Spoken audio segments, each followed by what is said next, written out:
அனைவருக்கு வணக்கம். சிலர் தானம் வழங்கும்போது இடது கையால் தரக்கூடாது என்று கூறுவார்கள். ஆனால் தானம் வழங்க வேண்டும் என்று முடிவு செய்துவிட்ட பிறகு வலது கையாக இருந்தால் என்ன, இடது கையாக இருந்தால் என்ன? நாம் செய்யும் தானத்திற்கே மதிப்பல்லவா? இதை தெளிவாக புரிந்து கொள்ள ஒரு குட்டி கதையை பார்ப்போம். ஒரு நாள் கர்ணன் எண்ணெய் குளியலுக்காக தங்கக் கிண்ணத்தில் எண்ணெய் எடுத்து தனது உடலில் தேய்த்துக் கொண்டிருந்தான். அப்போது யாசகம் கேட்டு ஒருவர் வந்தார்.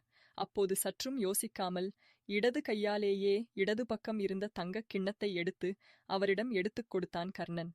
யாசகம் கேட்டு வந்தவர் அதை வாங்கிக் கொண்டு மிகவும் மகிழ்ச்சியாக சென்றார்.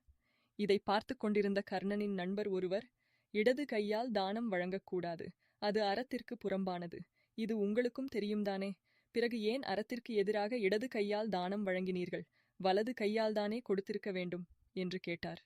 இதை கேட்ட கர்ணன், நண்பா, அதை நானும் அறிவேன். ஆனால் மனித மனம் நிலையில்லாதது, நொடிக்கு நொடி மாறிக்கொண்டே இருப்பது. இடது பக்கத்தில் இருக்கும் தங்கக் கிண்ணத்தை தர்மத்தின்படி வலது கையால் எடுக்க சில நொடிகள் தாமதமாகலாம். ஆனால் அந்த சில நொடிகளுக்குள் மனம் மாறிவிடலாம்.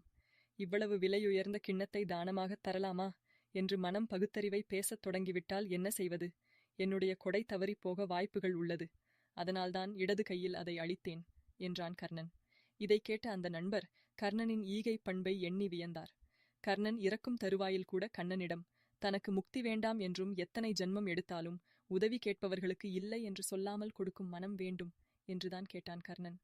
இந்த கதையில் சொன்னது போல இடது கையாக இருந்தாலும் சரி, வலது கையாக இருந்தாலும் சரி, பிறருக்கு தானம் வழங்க வேண்டும் என்ற மனம் நமக்கு இருக்க வேண்டியது மிகவும் முக்கியமாகும். மேலும் ஆன்மீகத்தை பற்றி அறிய எங்களை பின்தொடருங்கள். நன்றி.